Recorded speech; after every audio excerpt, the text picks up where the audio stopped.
Um, Guys, gals, and in between pals, welcome back to another episode of Resistance Radio, the only political show that is bringing you voices from inside the resistance.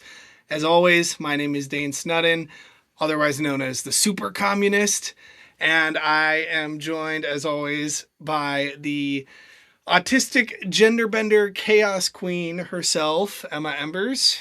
What's up, bitches?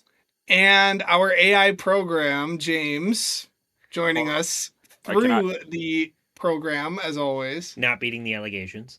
I cannot confirm or deny that I exist, but welcome to the show. True. And we have a nice little show. We got a lot of juicy stuff to react to today. So we are going to get that rolling here. Fortunately, I enjoy suffering. I believe Emma knows more about this particular news article than the rest of us, so I will let her lead off with it, if I can find it. If you stick a knife in my back 9 inches and pull it out 6 inches, there's no progress. You pull it all the way out, that's not progress. The progress is healing the wound that the blow made. People are suffering. People are dying. Entire ecosystems are collapsing. But do you know what the most significant addiction crisis in America is today? It is the greed of the billionaire class. This country was built on gangs. You know, I think this country still is run on gangs. Republicans, Democrats, the police department, the FBI, the CIA, those are gangs. You know what I mean? To the people who own it, that unless you're free, the machine will be prevented from working at all. It's called the American dream because you have to be asleep to believe it. Yes. One of I've the gotten- people on my shit list. I've gotten a little bit of info on this, but I'd like to hear what you have to say first, since you're more directly involved.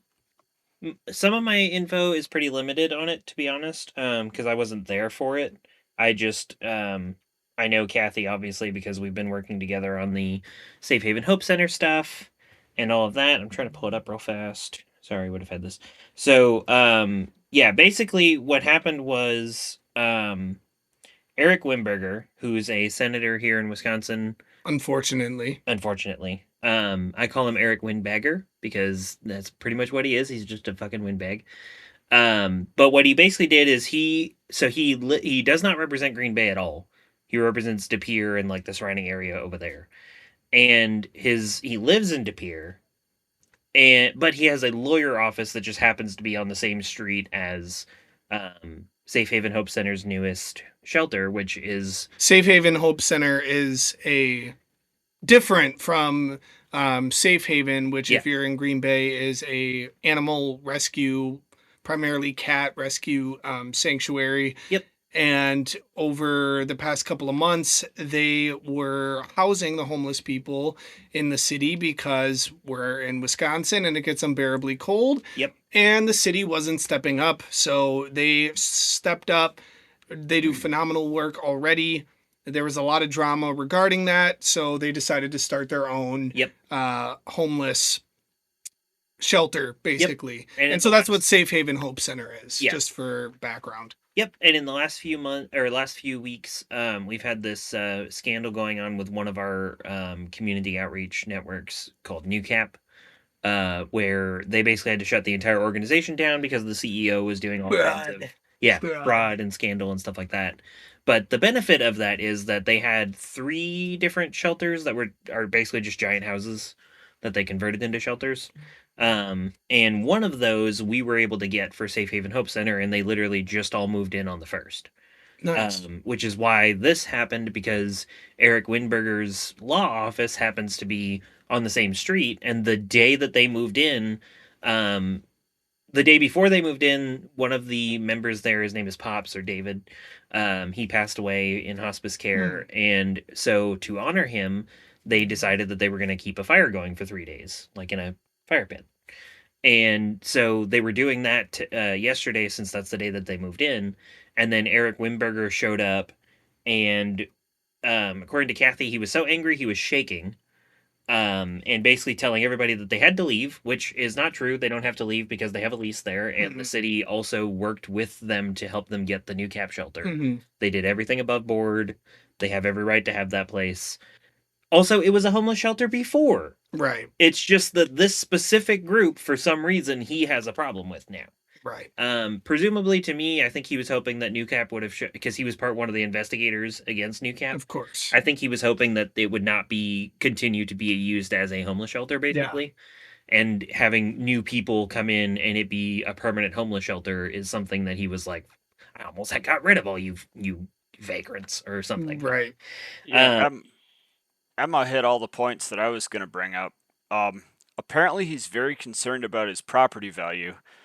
And because you can't be surprised, you've literally lived next to a homeless shelter, or your law office is right next to a homeless shelter for how many years now? It's not like this is some unprecedented new situation, but you're acting like so offended and like your rights were violated.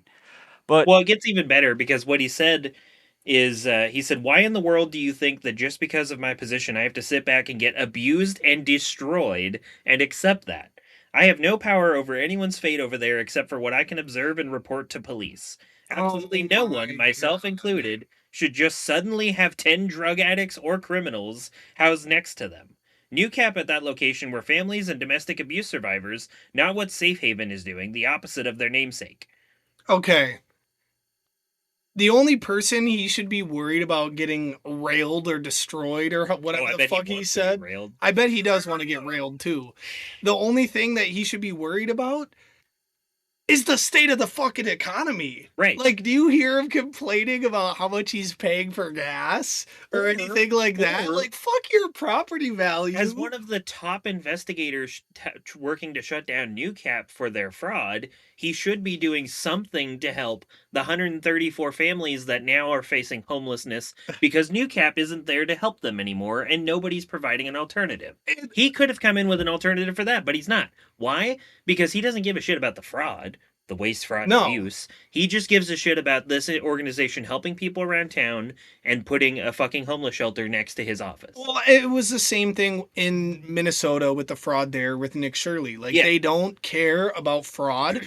It was solely the fact that there was Somali people involved. Yeah. That was the only reason. Because when fraud happens... The entire justification for their fraud was that this random-ass single white dude showed up and said, show me your kids. And they were like, no, you're fucking weird. Right. And therefore, obviously, they're doing a fraud because they didn't let this random ass guy who's not even a fucking journalist go in and see the kids. Yeah. I think it's a really scary thing to show your children to anyone Trump aligned these days. Honestly.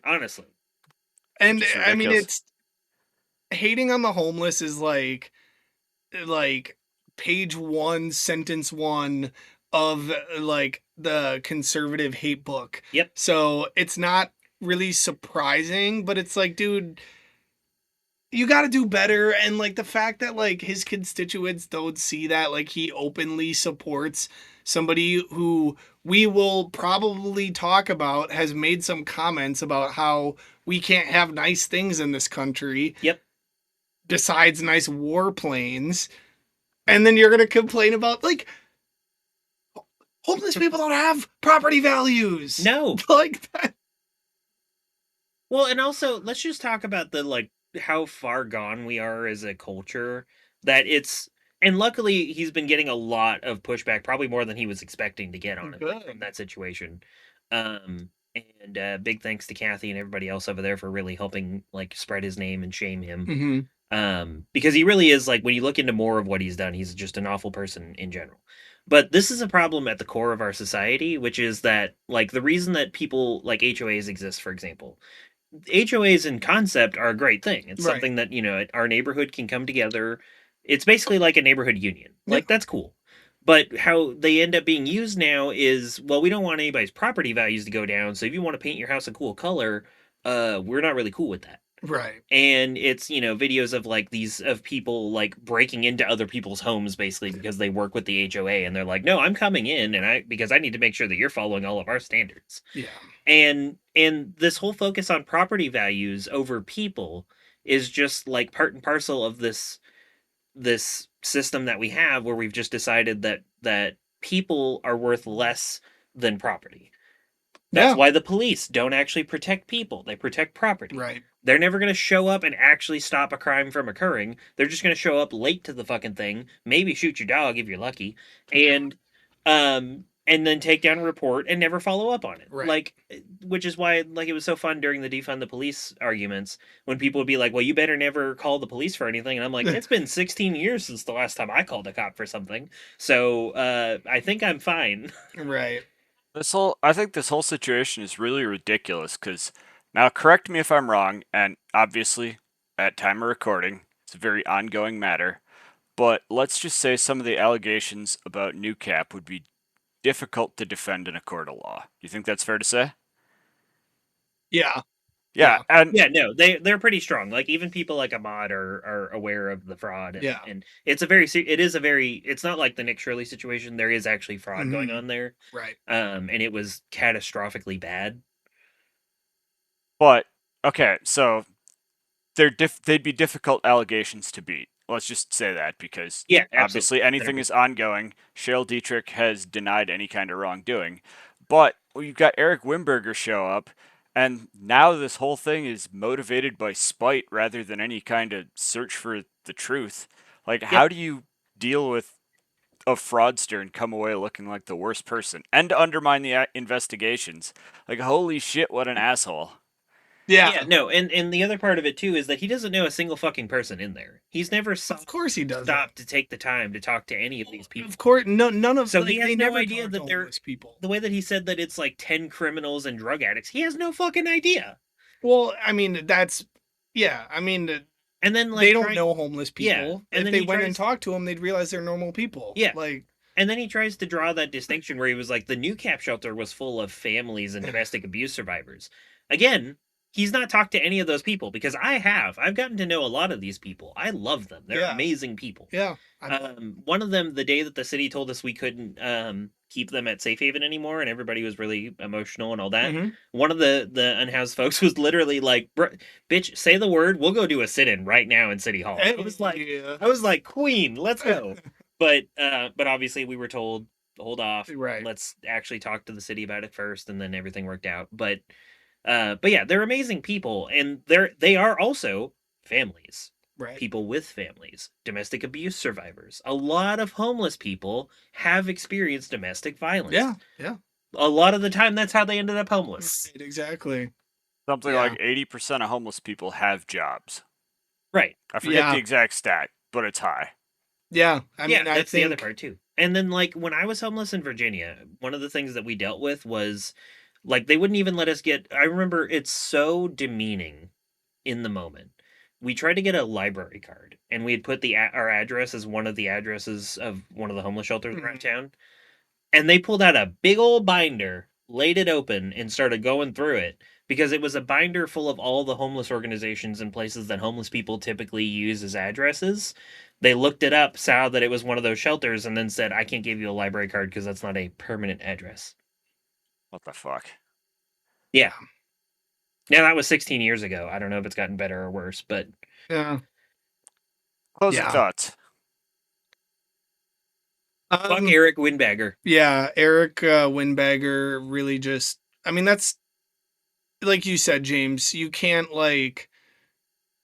He thought he was doing something. He thought he was cooking, and he ended up getting cooked and probably ratioed as fuck. Oh, no, he is. It's enormous. Like, I've never seen so many shares on single posts in my life. Right. So, yeah, I mean, typical, conservative MAGA L, trying to hate on the lowest among us. Right, the lowest people by no choice of their own in our society, and then eating shit on the way down. So there's I hope he has a good time, because he is a good time in hell with Ronald Reagan and Henry Kissinger. Yes. So homeless people are, believe it or not, people. I know.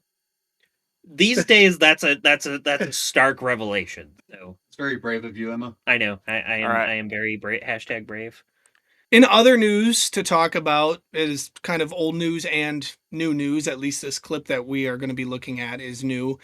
Kat Abu-Ghazaleh, who was considered the darling of the left for a long time because she was running a grassroots, democratic socialist-based campaign. I'm sure many of our viewers are aware of who she is. She went viral for going down to Broadview Ice Facility that producer Pete and I actually went to as well, and getting slammed to the ground by an ICE agent.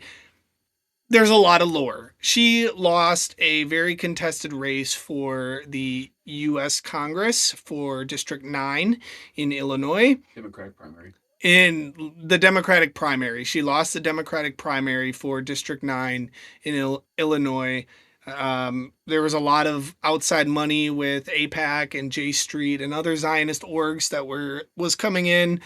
And we have all kind of been waiting to hear what her next move is going to be, because she had this huge platform. Mm-hmm. She had a lot of sway. She has a ton of support behind her still. And so this is her announcement video. I have not watched the entire video, but this is basically her saying what her next step is and what we're going to hear, how we're going to hear from her, that type of thing.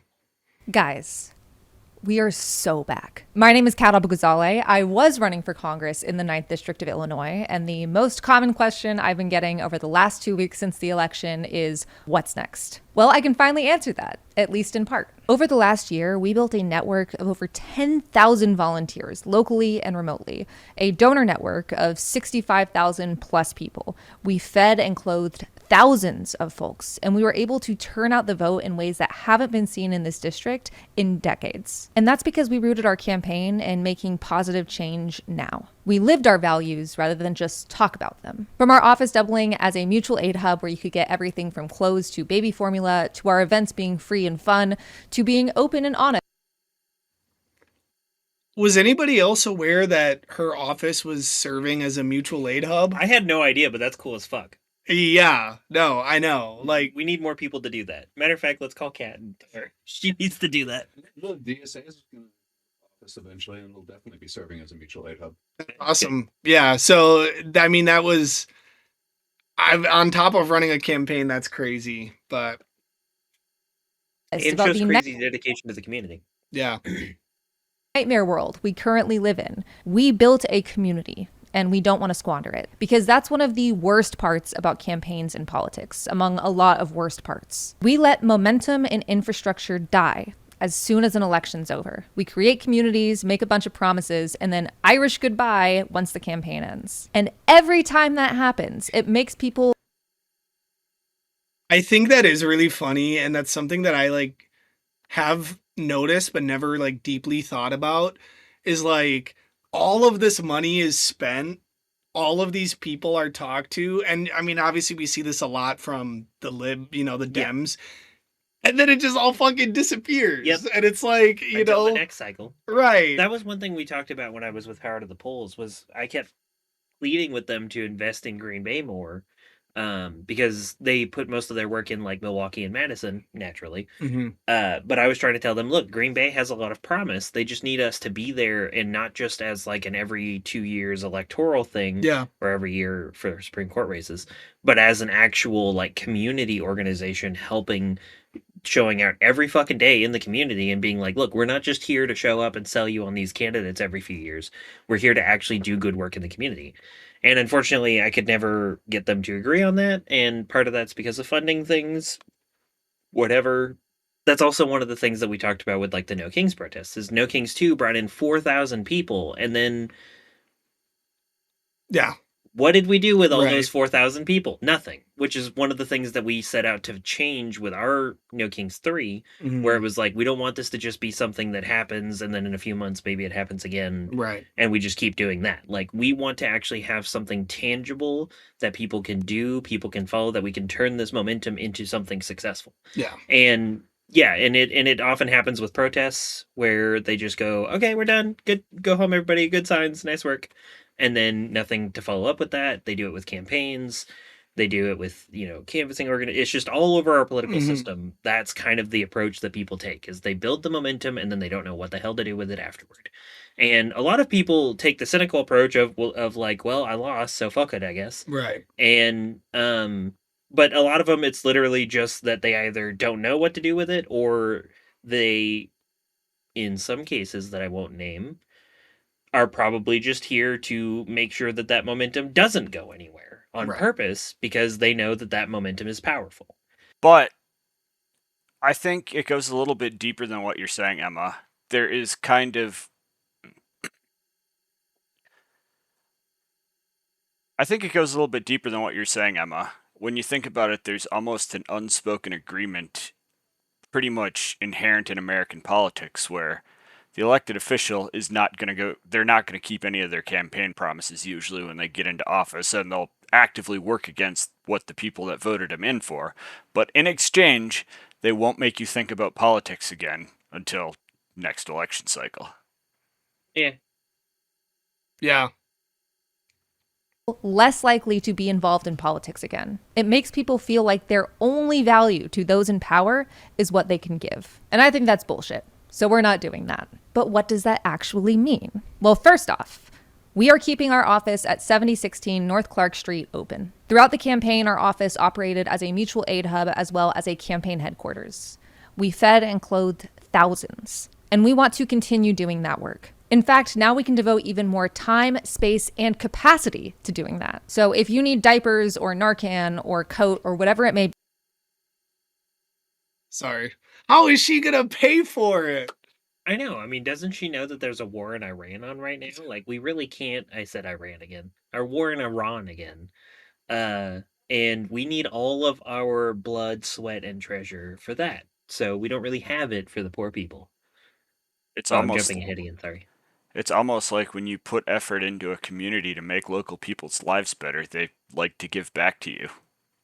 Oh yeah, like with Zoran. Like the fact that Zoran has been so successful in just the first couple of months of his term as mayor. Like the majority report was like, I mean, he's basically gotten the majority of his platform done already, and it's only been a month. Like that kind of stuff shows people that you do actually care about them and you're not just a politician. You can still come by our office. And if you want to bring those supplies or mail them to us at 7016 North Clark Street, Chicago, Illinois, 60626, you can do that as well. We don't just want to leave the community that helped us build this movement out to dry. And if we want to build political power, we have to start with meeting people's material needs. Second, we are going to be increasing our number of community-focused events. We're really investing in the idea of building that political power through apolitical appeal. We did a lot of this in the campaign, but we also had to balance that with canvas launches and phone banks. So now, with this capacity, we're really excited to see what we can do. Over the next 2 weeks, we've got movie nights, board game nights, knitting circles, mutual aid organizing events. And this is just the start. As we scale up, we're planning on hosting classes, skill shares, cleanups, and a lot more. And of course, all of our events are and will continue to remain free, especially as Trump creates a global depression, which of course is going to make entertainment and enrichment unaffordable to the average American. Additionally, our space is a community space because besides parks and libraries, there's pretty much nowhere in America where you can exist without spending money. And we're not about that. So come on by 7016 North Clark Street. We started this show with a generational L from Wimberger. This is a crazy W. Like, this is like her being like fucking Obi-Wan from Star Wars, where he's like, strike me down and I will become more powerful than you have ever imagined. Yeah. Like, this is like... Well, that's something that's been going around with our progressive candidates that I've been liking a lot, and I want to see a hell of a lot more of, because that's what Cori Bush said when she got defeated to Wesley Bell, who's like terrible Apex stooge. Is she said, joke's on you, APAC, now I just have all the fucking James off. You thought that you defeated me, but all you did was make me more powerful. Right. And I was like, fuck yeah, that's the energy I want to see from all these people. Like, it's like in the stereotypical anime battle, where they're like on the ground and they're like, that was only my first form. Yeah, exactly. And this is really nice too. And the juxtaposition between her and Wimberger could not be any clearer here. Like, I really like that we paced it that way. Yeah. Because it's just like, she as a losing candidate is being more useful to her community than successful politicians. Like, successful in the fact that they're in office, but yeah. James, what do you think? You know, so I'm not as tuned into all the leftist stuff as you are. Like, I didn't know who she was until after she lost. I do think it's pretty cool for a couple of reasons. First, she's sitting on a weird intersection between electoral change and non-electoral forms of change, but not revolutionary change either. Also, that's all we really need. Like, if you have the means and you put effort into legitimately trying to make people's lives better, someone will notice, that person will support you, and you'll get everything you put into it back out of it. Now, it's not going to take you in any direction, it's not going to take you in any kind of direction you can predict. It ends up being really, really random, but the point is that there's a crazy amount of power just in wanting to help people. Yeah. And it feels like that shouldn't need to be said, because that should be the bare minimum for running for fucking elected office, but here we are. Yep. And for our next clip, what everybody has been waiting for, getting to the Orange Man himself that we still talking about, obviously, until the day that he gets unalived. I swear to God. I hate you, He Dan. only said it because you told him not to. You know, as people are aware at the time of this recording, he made an announcement last night about the ongoing war in Iran. It is a war, not an excursion. Let's see what he has to say. Iran is threatening new attacks on U.S. allies as President Trump says the war is almost complete. CBS's Natalie Brand shows us the president's message. President Trump once again said the mission in Iran would be over soon. We are on track to complete all of America's military objectives shortly, very shortly.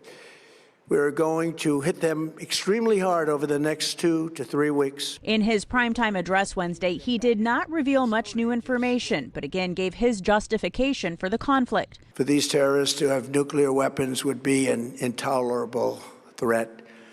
The most violent and thuggish regime on earth would be free to carry out their campaigns of terror, coercion, conquest, and mass murder from behind a nuclear shield. Overnight, Iran launched a new volley of missiles at U.S. partners in the region. And the regime is threatening even more forceful, broader, and devastating attacks. President Trump has been highly critical of NATO allies for not helping to secure the Strait of Hormuz. Today, the UK is hosting a virtual meeting of foreign ministers from around 40 countries to discuss options for reopening the strait. We have seen Iran hijack an international shipping route to hold the global economy hostage. The UK says military planners are working on a plan for the strait after the fighting has stopped. President Trump says the U.S. will be helpful, but says others should take the lead in protecting the key waterway.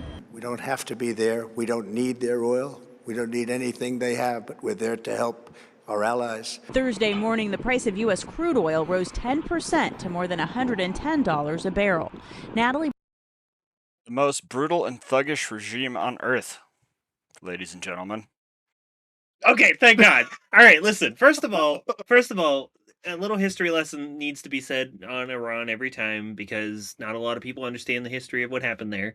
They had a functional democracy with a socialist elected prime minister. The UK kept going up to them and being like, "Hey, we would love to use your oil," and they're like, "Okay, but only under terms that are favorable to us because it is our oil."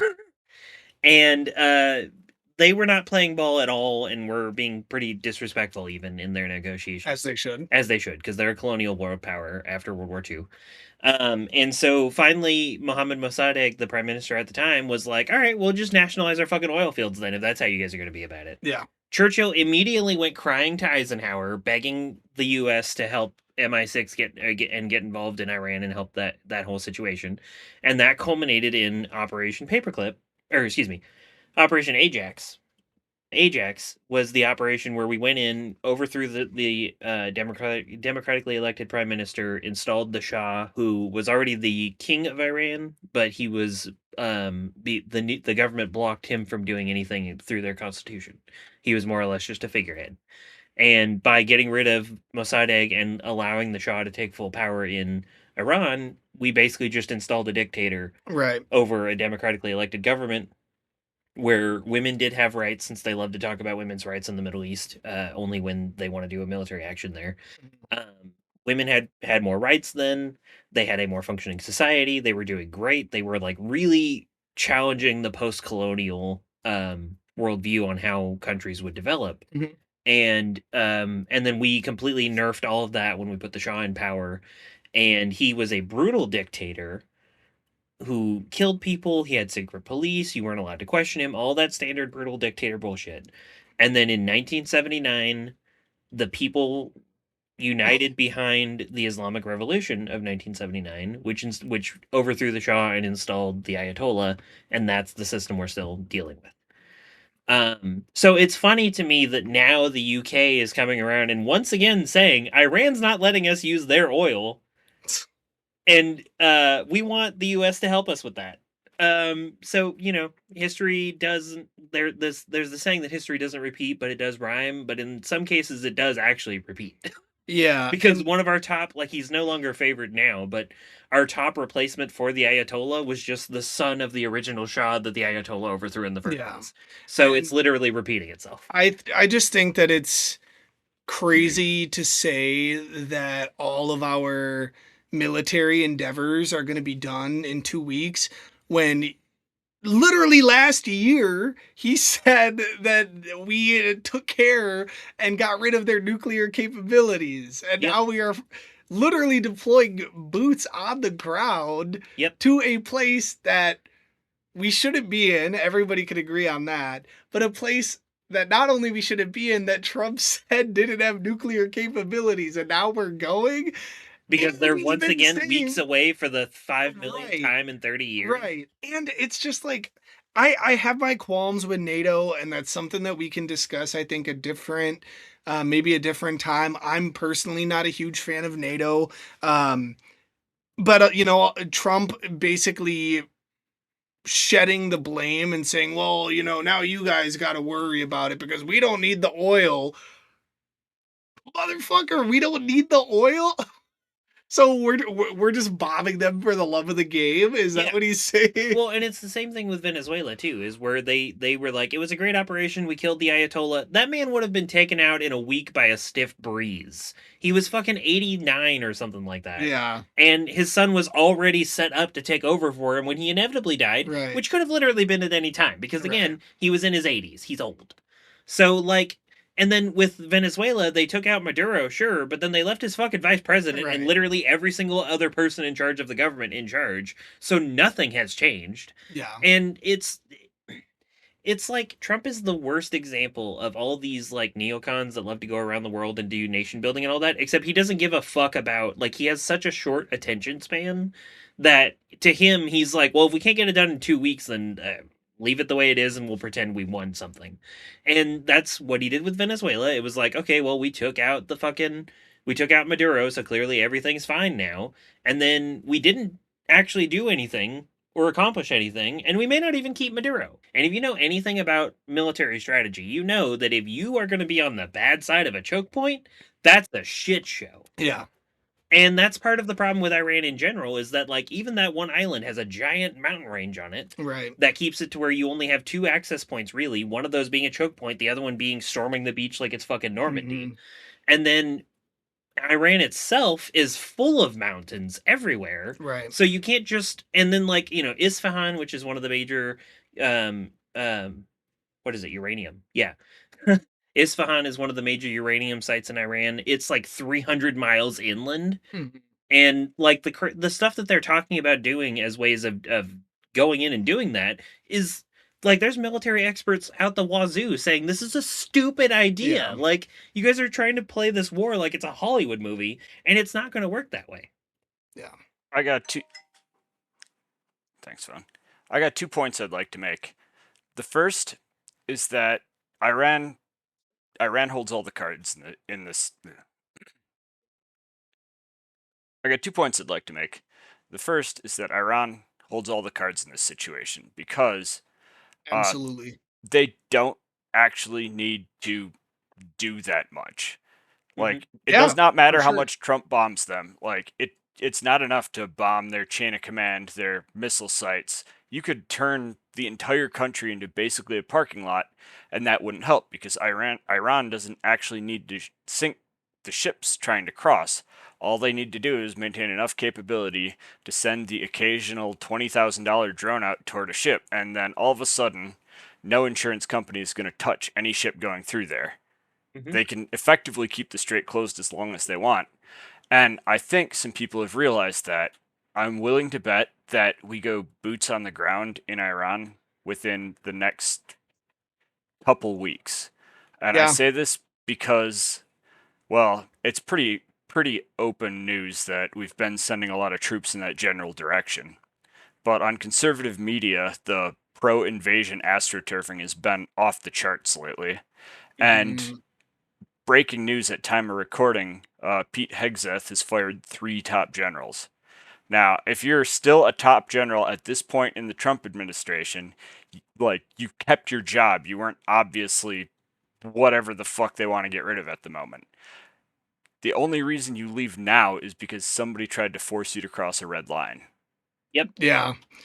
I know, and I think that that's totally accurate, James, because, I mean, look at the state of Palestine right now, you know? Like, that's the thing that apparently we still don't understand about the Middle East is that, and I hate calling it the Middle East, but that's what we have to call it, because just so everybody knows what we're talking about, besides the point. Yeah. All they need to do is survive. Yep. Like that, they don't need it to win. Like, you know, they don't need to advance territory or whatever. All they need to do is survive. Like, it's like how you can kill a revolutionary, but you can't kill a revolution. You know, like. Yep. Well, and also, okay, so here's a couple things. First of all, it looks most likely that they're going to do it this weekend because it's a long weekend. It's got Easter in there, and they've been trying really hard to play up the Holy War aspect. So doing something on Easter with an appropriately Easter-themed name is kind of like the idea. But because it's a long weekend, the markets are also closed long. Operation Epic Crusade. You heard it here first. Epstein Crusade. Yes. But it's the long weekend. It's Easter, so it's a holiday, which means the markets will be closed longer this weekend. And Trump loves doing things when the markets are closed. And then also just his address is pretty clear to me that he's talking about, like, oh no, batten down the hatches, everyone, because in a couple of days this is happening. Right. And that's the first point. The second point is, all right, I'm going to make a Marvel quote. Prepare yourselves. Oh, no. The situation that Iran is in right now, Ant-Man, Quantumania. Horrible movie. I disagree with you. I actually enjoyed it quite a lot. However, okay, well, the comments will correct us. Okay, we'll see how that goes. But in that movie, in the penultimate fight with Kang, what Ant-Man says is, I don't have to win, we just both have to lose. And that's kind of what Russia did with the Nazis too. Is they said, I don't have to win, we just have to both lose. And part of that involved literally destroying every fucking city and town they had before the Nazis got to it, so they had nothing that they could resupply with. And then eventually they got deep enough into Russia in the winter, and they were like, we got jack shit for this. And so Russia didn't really win the Operation Barbarossa, I think is what that was. I think so. Yeah. Whatever the Nazi movement into Russia was called. They didn't really win that, but they didn't lose it either because they just kept the Nazis constantly looking for supplies until they had to pull out because they had nothing left to get into the harder parts of Russia with. Yeah. And that's all that the Iranians have to do too, is they just have to survive what the US is doing until it uses up all of its fucking munitions and shit, and then go, all right, we're still here. What you got left? Ant-Man quote on the pod is, that was not on my bingo card. But I am a nerd, so. Trump seems awfully committed to this war. I know he probably won't watch the whole thing, but that's not the only stupid shit he's said this week. Did President Trump just hand Democrats a big gift for the midterms? Yes, As if escalating frustration over spiking gas prices and a souring economy aren't enough, Here he is, making clear what are not on his list of priorities. We can't take care of daycare. We're a big country. We have 50 states. We have all these other people. We're fighting wars. We can't take care of daycare. It's not possible for us to take care of daycare. Medicaid, Medicare, all these individual things. Now, before Dan starts, I would just like to remind our viewers that this was at an event at the White House that was closed. This video was never supposed to get out. The White House accidentally published it, realized what they published, and then deleted it, but not before some journalists copied. It's a whole hour and a half long. We cannot. Okay, there's so much wrong with this. Give it to him. There's so much wrong with this. Number one, okay, providing daycare is going to be way less expensive than universal health care. And we already have enough money to provide universal health care. Universal health care is cheaper than what we currently do, like on a national, like, budget basis, right? Two, motherfucker, these missiles are like $12 million that we're shooting off more, right? And then Iran's like sending a homemade, Walmart drone, like to Shot-head drones. Yeah. More powerful than everybody thought. To like take them down. And then number three, really, we have 50 states. We've got too many, it's too big of a country. We can't do it. Like, it's the same shit they say about, like, trains. It's too big. We can't do it. We have too big of a country. Like, and number four, I think you got to three, right? Yes. Number four, motherfucker, you started all these wars. We didn't have to fight these wars. We don't have to fight these wars. These wars are bullshit. You could end these wars today and just go, you know what? Not the first time we've ever had to back out of a war because we were losing. Not going to be the last. I'll just save face and say, oops, sorry. Right. But no, we're not doing that. We're doing the thing that we always do, where we're like, all right, we're in this war. We don't need to be, but I mean, whatever. We have very nebulous objectives. So now we're here for 20 years, and then we'll decide, never mind, we shouldn't have been here, and pull out of it. So no, this is all bullshit. Every aspect of this is bullshit. We spend more on our military every fucking year. He's the motherfucker who finally jumped that number above $1 trillion. Yeah. And also, What's important to know with defense spending is the number that's on paper that we're spending is not how much we're actually spending. It's double that. I did this research for a class at UWGB, and it blew my fucking mind because I always knew that it was out of control. That's only because that's only what they report. Yes, Yeah. but once you see what the full picture of that is, when we were supposedly spending $800 billion on our military, that number was actually $1.7 trillion. Yeah. And so now, if we're already spending on paper $1 trillion, it's got to be over $2 trillion. Yeah. And it's just the richest country in the world, and we can't do that. Like, I know a way that we could fund daycare for everybody. Get rid of fucking billionaires. Tax the wealthy, bring back the 1950s, 90%, tax rate if you're making over $3 million. And for context, just so because again, this is another one of those things that gets misunderstood a lot. What that means is that over $3 million, everything over $3 million is getting taxed at 90 whatever percent. It fluctuates. 3 million in income. Yeah. Too. A year, which is not, that's a lot. Right. Most people. And we could talk about this another time too, or in the comments, but when people are like, most people are not making 3 million a year, much less, that's like 1% are making 3 million a year. Yeah. And it's also, again, not even saying 95% of that. Right. Just go with the Eisenhower numbers because it's easier. 95% of 3 million. That's not what that means. It means over that 3 million, everything is taxed 95%. So you still get that 5% after 3 million, and you still get the 3 million. But everything else, and if you wanted to make it higher, you could. Like, I frequently use 10 million as an example. So if you make $10 million, cool. We won't even tax you up to the 10 million. How about that? We'll make it even nicer on you. Because normally it's taxing the normal tax rate up to that 10 million, and then the 95 kicks in. But fuck it. We'll just say you don't even have to pay taxes up to 10 million. But 95% of everything over that 10 million is going to the government. Sorry. And that's the kind of shit that we had when we had the golden age of America, the actual golden age, not the Hobby Lobby golden age that Donald Trump has. Where, we were able to afford, our grandparents didn't have to pay for college in most places. California was tuition free until a certain Ronald fucking Reagan took over, and then all of a sudden that project ended. But they did have it, and it was Ronald Reagan. Fuck Ronald Reagan, exactly. They did have free tuition at the University of California system. It's also the biggest university system in the country, and they were still able to manage a tuition-free model until Ronald Reagan came in and said, "You know what? These kids are protesting Vietnam a lot. I bet if they had to pay more for college, they'd go to their classes more and protest less." Yeah. James, what do you think? Is this going to hand an easy victory or an easier victory? Well, we got to move on in the interest of time. True. Never underestimate the ability of Democrats to fuck something up. That is true.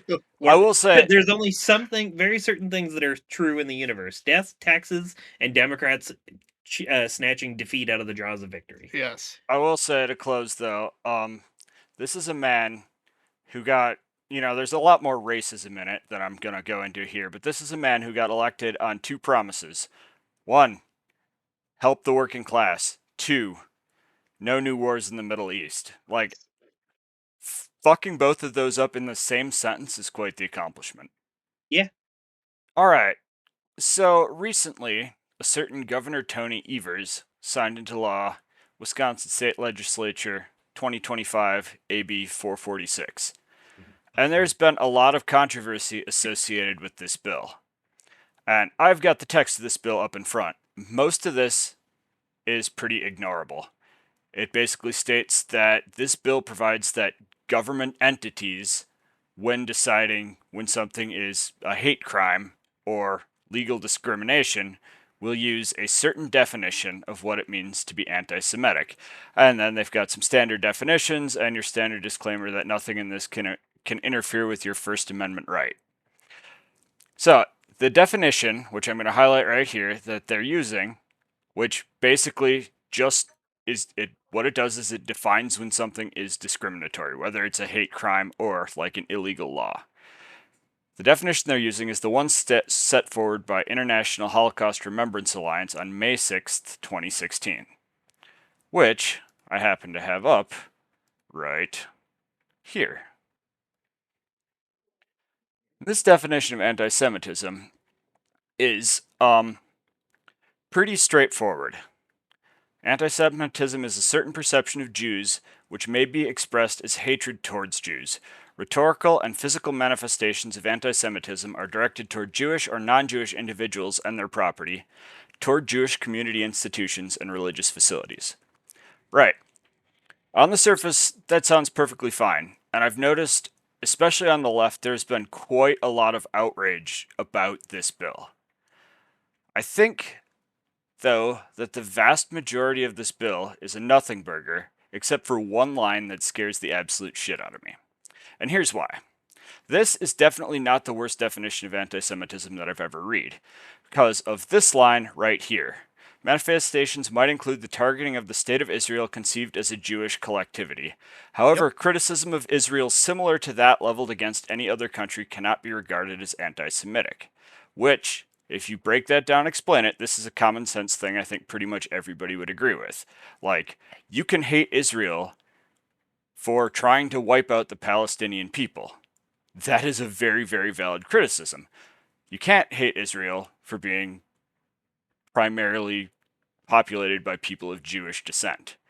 Like, this is common sense. That is what separates anti-Semitism from anti-Zionism, and this does not state that you can't be anti-Zionist. So most of the criticism, I think, is a nothing burger, except for one particular line here. Yeah, most of these things are standard things, like saying the Holocaust didn't happen, accusing the Jews of running the world, etc., etc. You know, your standard Nazi bullshit. Mm-hmm. But, now I gotta find it. I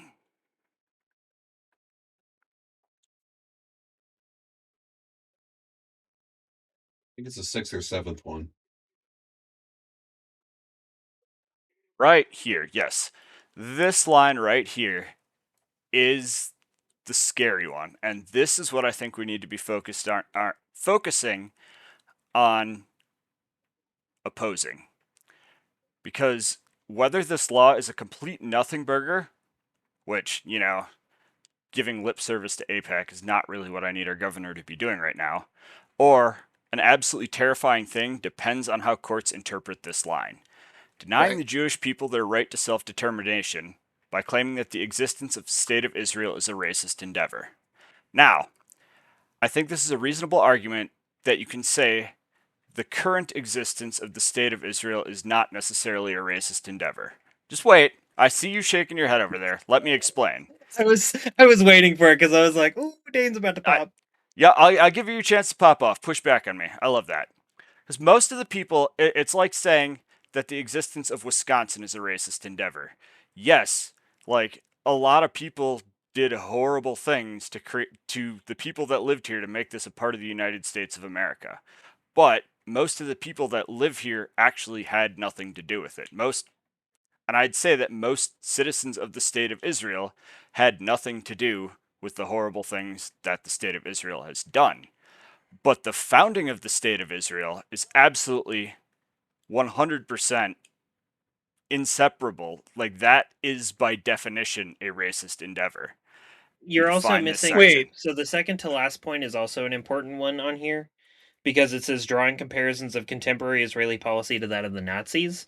That, along with the one that you quoted, are the two that I find the most, like, the rest of it, like you said, is pretty, like, understandable, but those 2 points, especially that one, because part of what people have been doing to show that how bad the genocide is showing how Israeli policy toward the Palestinians does link up to Nazi policy. Well, and how I find it very how can you not say that it's not currently a racist endeavor? They are literally settling in the West Bank.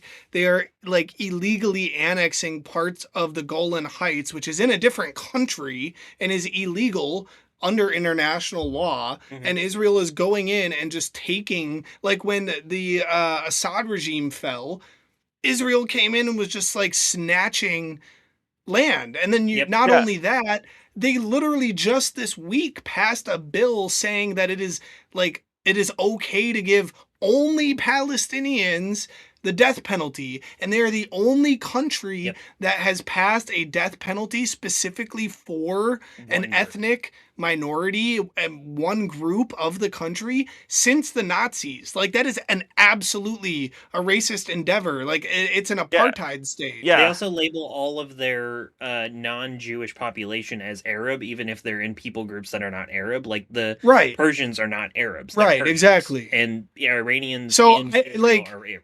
Like, I get what you're saying. I get what you're saying in, like, the fact that, like, yeah, like, you like saying that, like, the US, like, Wisconsin is racist. Like, I get that. But, like, Wisconsin obviously isn't perfect. The United States isn't perfect. We stole this land. We're on stolen land. And, I believe that all oppressed nations have the right to self-determination. But, like, that would be like if there was, like, an ethnic minority living in the UP and we were, like, putting them in concentration camps, illegally annexing their territory, slaughtering them in the hundreds of thousands, and then saying that we're not, like, a racist. You mean like indigenous people that will get that too already? Well, yeah. So, Dan. But, like, if we were currently actively ongoingly doing well, and there's also the point to be made too that 86% of the Israeli population agrees with what Netanyahu and his regime are doing. So you can't even say that, like, the populace isn't that way, because they are. They agree with this racist policy. That's just a reality of it. I don't think that means that they should be heard. I got something to say on this. Scoot over him. Oh, for fuck's sake! Right. Actually, Producer Pete. For this very reason is why I am very pissed off, because drawing comparisons to I can't read it from here. Can you read it for us? Drawing comparisons of contemporary Israeli policy to that of the Nazis. Okay, so how could we not draw that to what Dane just said? How can we not draw that to the comparison of Nazis? Now, it is very much the same of what the Nazis did. And I'm saying this now because currently today, I am not a Brown County Board supervisor. Since this bill passed, and I'm become Brown County supervisor, bill is going to be used to oust me as a public, elected official. Yeah. And same thing with Fran, same thing with anybody that's... So I would really love to ask any assembly people or anybody who signed on this bill that since the new law just passed, if they would change their vote. Hindsight 2020. Yeah. Because right now, we can't hold our protest against Israel because, or any of us showing up. So... yeah, I would love to hear from you. Please email us, call us. You have our numbers. Call us because this bill that you guys just put through really fucks us. Yeah, certain representatives. Which also brings up another point to close this whole thing up is vote April 7th. You have your local elections coming up. I'm running. If you're in Brown County, District 10, vote for me. We have lots of many other friends that are about to... that were on the show and are planning on coming on the show that are running for office. Get out and vote. April 7th. You can still vote if you're listening to this the day it comes out on Friday, you can still vote on that day early too. Vote early, vote often. Yep. Yeah. I don't approve of the last statement of that, but yes, I'm a little bit turned up right now. I had a lot more to say, but I can't. But just please go out and vote of April 7th. If you need any help, hit us up in the comments. We'll help you pick who who we decide to pick. Actually, Emma's making up a voting guide that will be somewhere in the links once it's done and up and will be posted on the socials.